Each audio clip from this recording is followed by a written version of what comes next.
Okay,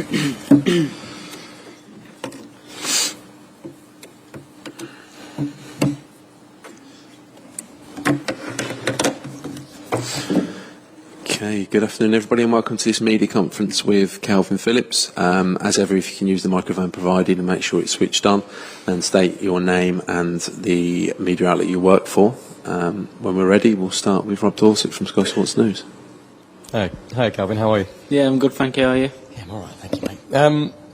You've played in the Euros final against Italy, which was a huge match. How does a World Cup quarter-final against the world champions France compare?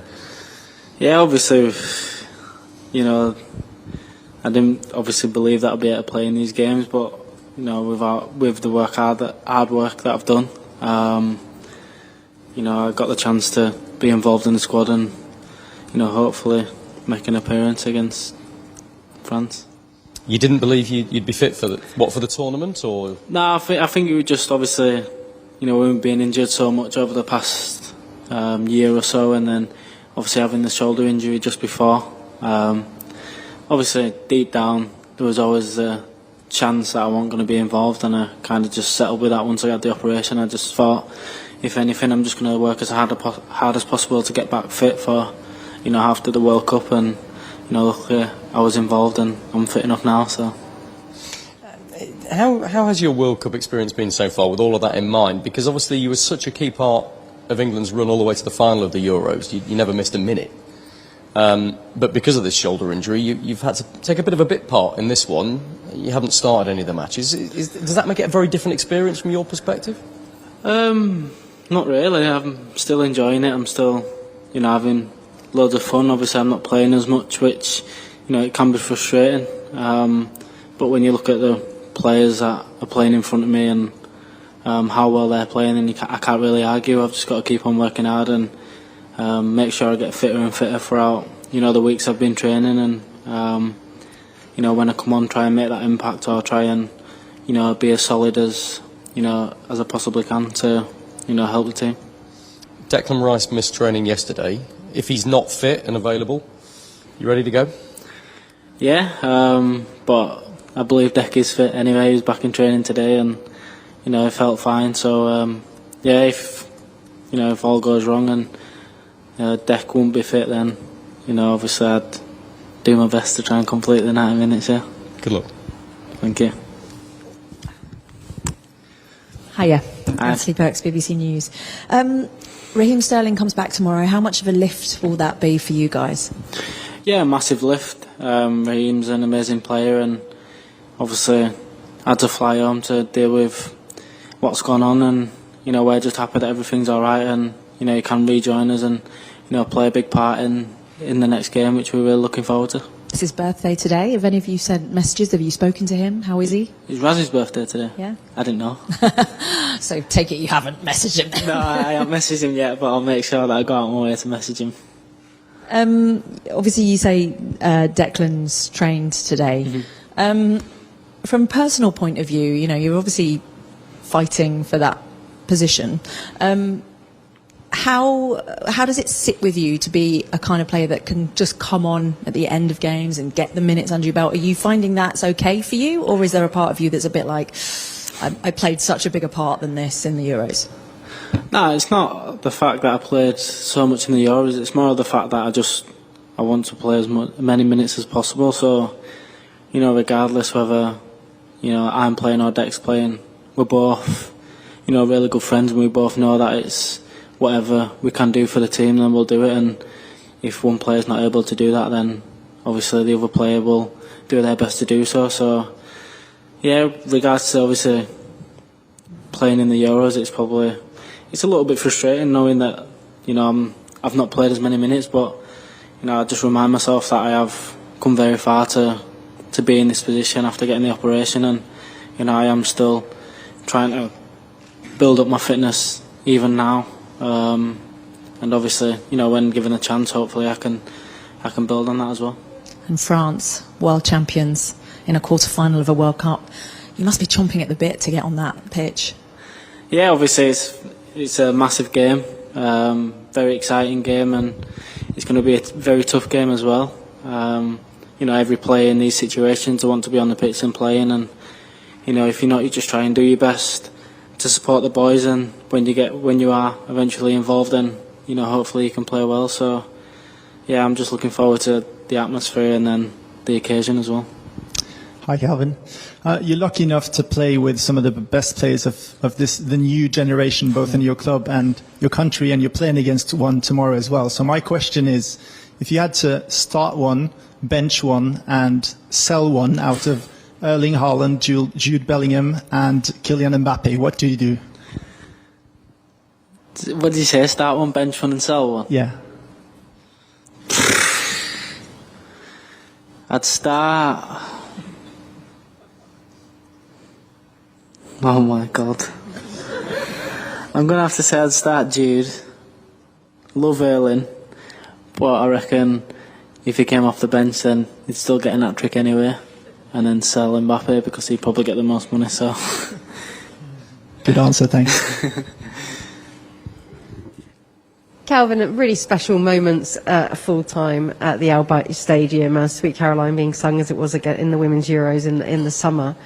It's a bit of home advantage. 2 games now, it's starting to feel pretty familiar to the team, isn't it? Yeah, it's obviously the support through the group stage has been amazing, but especially the Wales game and the Senegal game has been, it's been massive for us, and obviously I don't want to sound a bit too cliche, but it's been like the 12th man pushing us on, and they've been amazing. Obviously seeing all the reactions to the fans back home as well has really given us a lift, so hopefully we can keep making them happy and keep helping them party back home and carry on in this tournament. So playing in the back 4 really well at the moment, but back 3 during the Euros really helped keep the ball at some of the tougher opposition. Yes, the word more pragmatic, but against big teams when it mattered, that helped. Because you were so consistent in that, would you be very comfortable, are the team quite comfortably switching between different formations at the moment? Yeah, I think for me, when I played at Leeds, I played under a manager that changed formation every 15 minutes. So, I was quite used to changing formation. Obviously, I played in that deeper number 4 role, but, I did change positions quite a lot. I played centre half and stuff like that. So, yeah, I feel like obviously if that happened during a game or if we needed to change formation, I'd be very comfortable doing it. So. And you mentioned a certain Marcelo Bielsa there, who has also been briefing other teams in the build-up to this tournament. He gets all the respect in the world.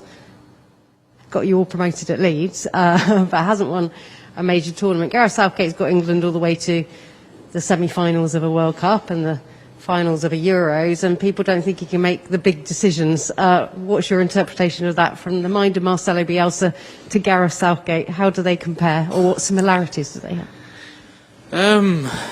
They're obviously very different, but I think people underestimate how good a manager Gareth Southgate is. He's, for the last 3 years I've been with England, he's been amazing. He's done really well. Obviously, this summer we didn't have great results, but you could put that down to many different reasons. But I think what he's done with his team and how he's nurtured the team into, winning games and being one of the best countries in the world at playing football. A lot of people don't give him credit for that, and you can't forget that he's got very tough decisions to make as well, where if players not, obviously unbelievable players that maybe be on the bench and not play, and then leaving them out as well. So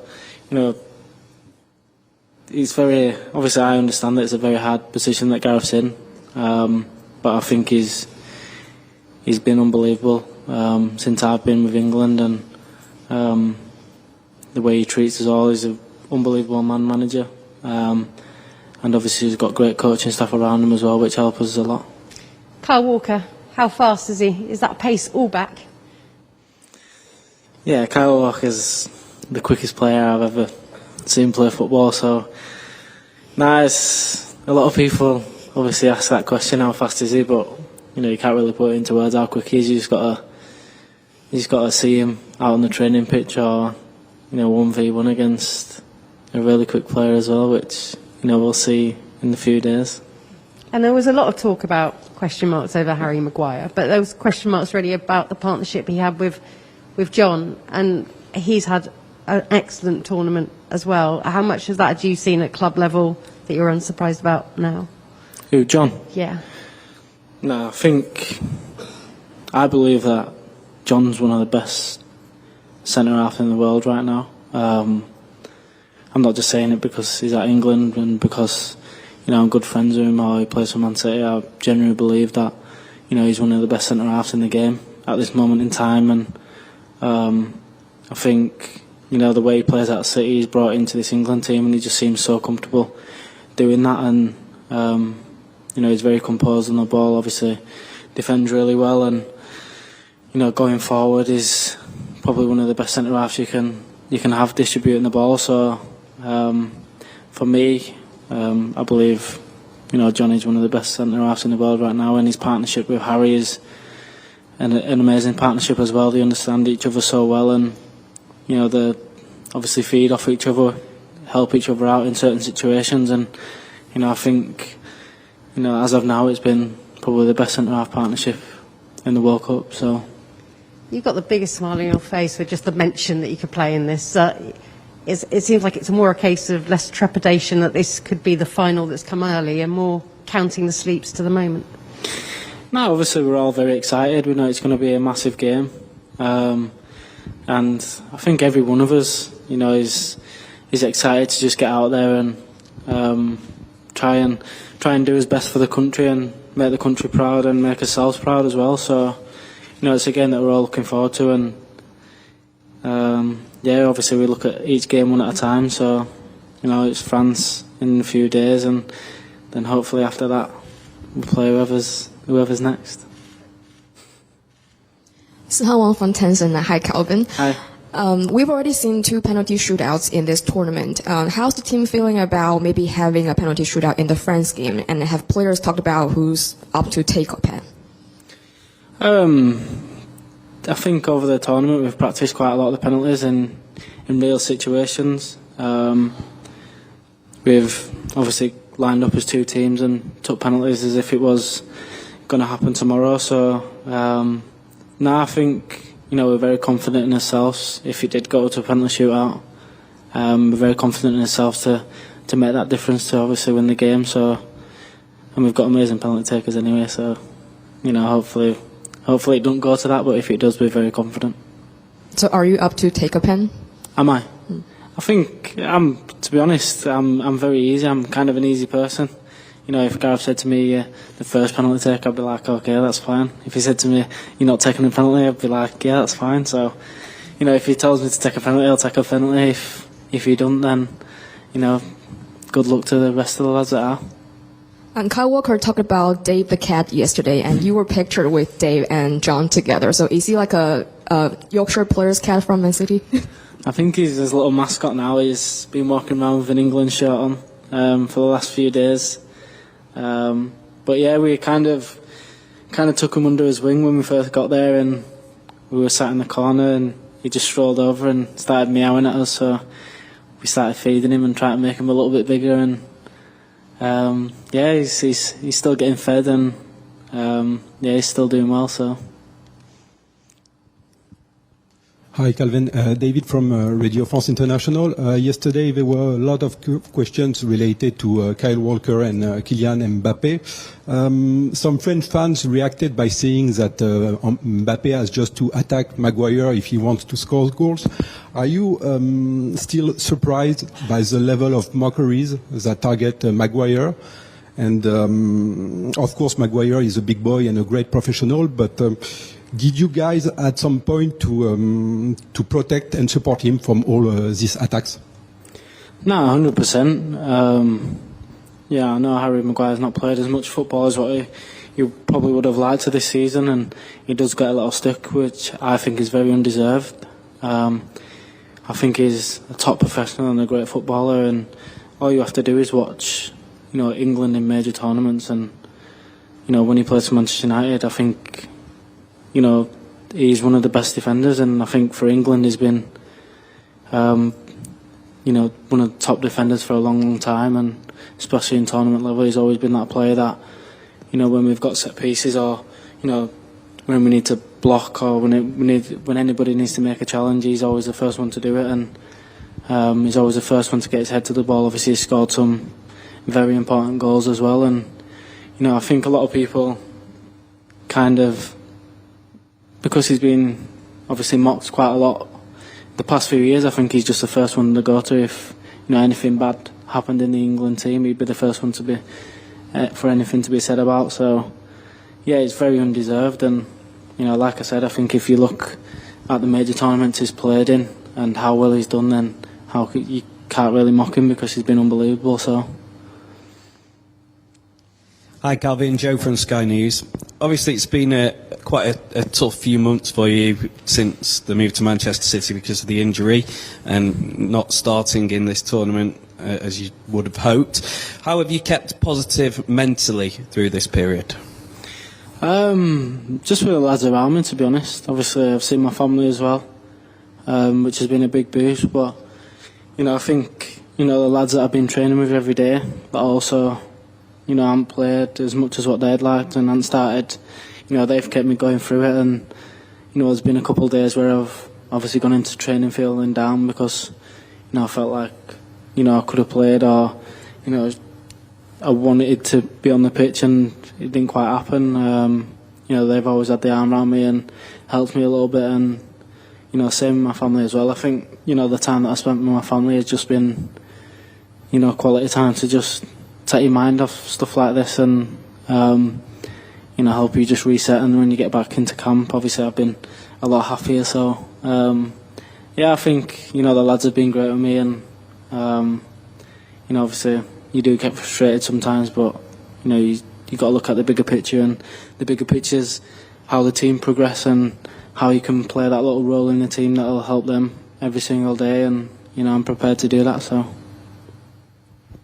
Hi, I'm Edson Viana from TV Globo Brazil. Good afternoon. Rabiot said yesterday that this is a match that could be decided in the midfield because of the characteristics of the players. Do you agree with that? What do you think that could decide this match?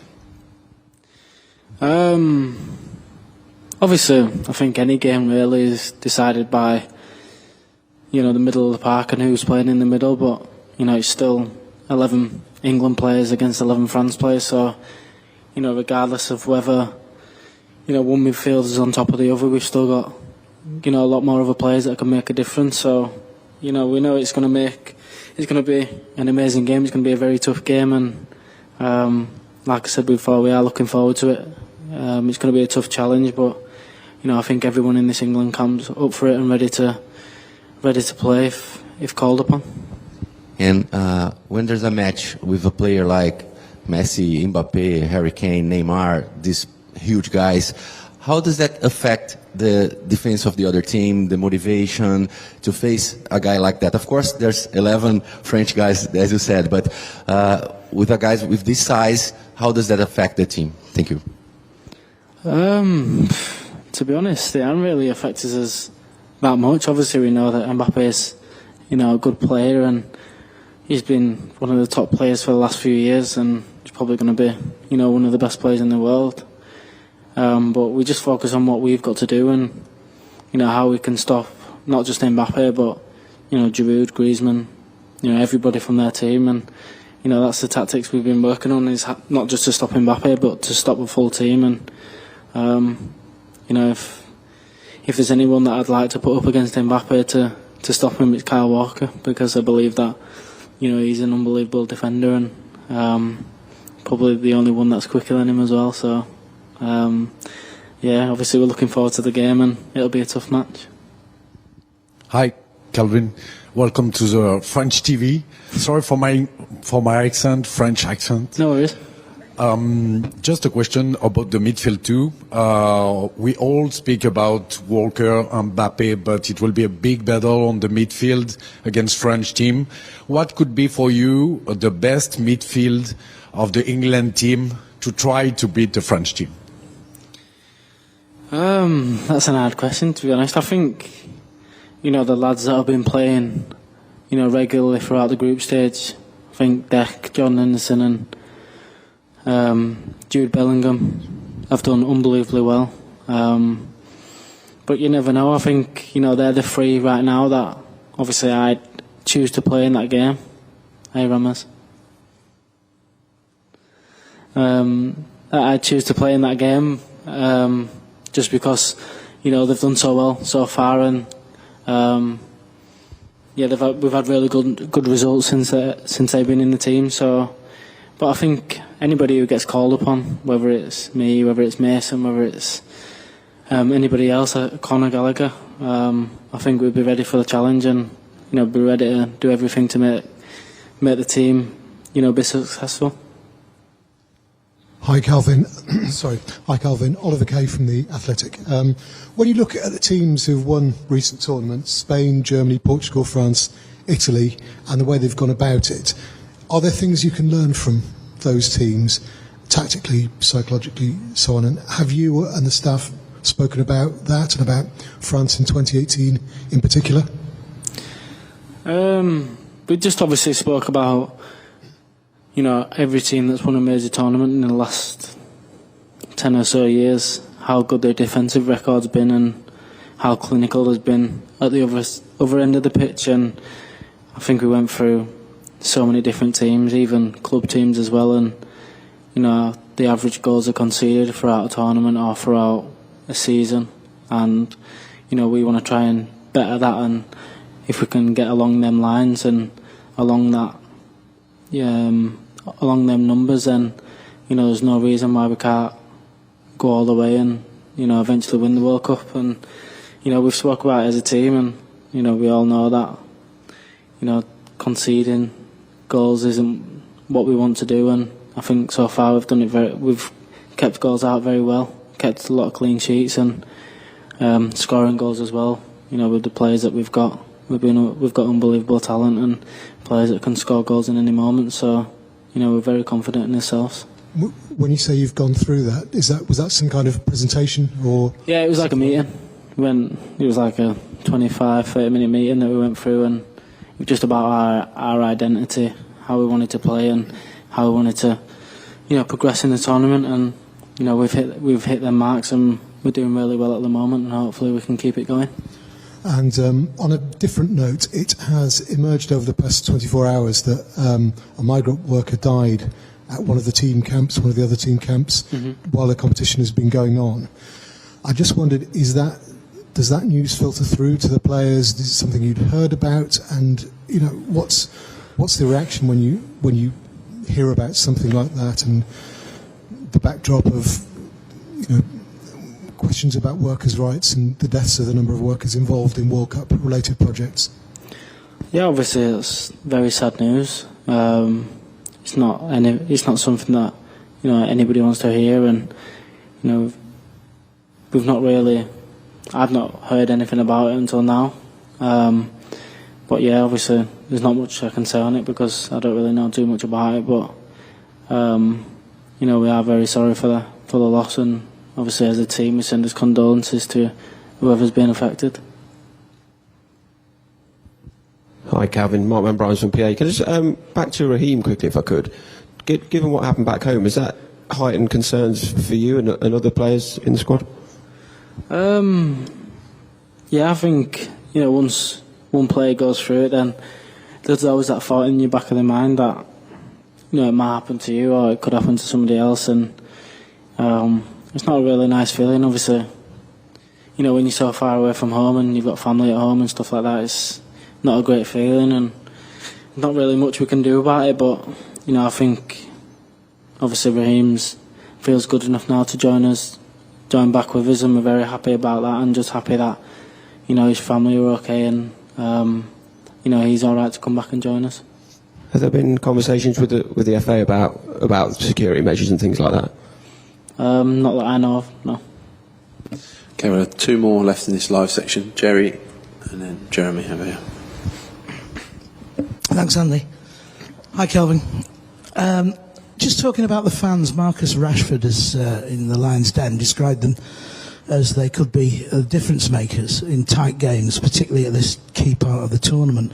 What experience have you had of that kind of thing, the lift of the fans? And also, the organising committee in the last few days has lifted some visa restrictions for the Gulf area so that people can come out and making it easier for people to get tickets and come out. That obviously applies to a lot of expats in the area. I was wondering if you could give them a message, come on out here, support England in the big game. Now, obviously, if you are one of them people that are wanting tickets to come see England, then, please do so, because you will make the difference. You will be, one of the many that will eventually make the difference and hopefully be a massive part in history for us. And, I urge you to come out and support us, because, over the last few games, while obviously being on the sideline and experiencing the atmosphere and how happy it's made the England fans, and obviously seeing all the videos back home as well, it's an amazing feeling, and a pleasure to be representing this country at a World Cup. So, if you do get the chance to get a ticket to a game, then I'd definitely make it the first on your bucket list. So, thanks, Jerry. And Jeremy? Thanks, Jeremy Armstrong from the Daily Mirror. Literally just before we came in, there was an image of Robbie Williams in the camp last night. So it's just to have a very brief question about what he did, how you engaged with him, if you got to see him, what your thoughts were on that, and on a broader sweep, kind of how you've switched off, if you like. Have you FaceTimed home? How you you manage to keep in touch with people back home, whether by FaceTime or just getting the chance to relax, I suppose. How you managed to do that, apart from Mr. Williams? Robbie was here with us last night. He was just by the pool. He sang us a few songs, and it was a really good night. Had a chance to obviously chat to him, and he's obviously an unbelievably talented person, but a really nice person as well, and got along with everyone. So, it was a pleasure to have him. And obviously, knowing how big he is in the world and how well he's doing, it's obviously an honour, obviously, to have met him and spoke to him as well. And regarding your question of cooling down and taking your mind off things, most of my family have actually travelled to Qatar. Well, not most of them, but a good number of them. So whenever I've had chance, I've always gone to go see him and spend time with them. And obviously, my other family at home, I've FaceTimed them. Obviously, it was my birthday last week, so I got a lot of messages and phone calls from family, which is obviously a nice thing as well. So just spend as much time as possible with my family and try to relax that way. And if not, then spend time with the lads and done it that way. So it's been obviously a good few weeks, and it's been quite long, but I'm hoping that it'll go on for another couple of weeks as well. So thanks, everyone. That ends the live section. We'll now move on.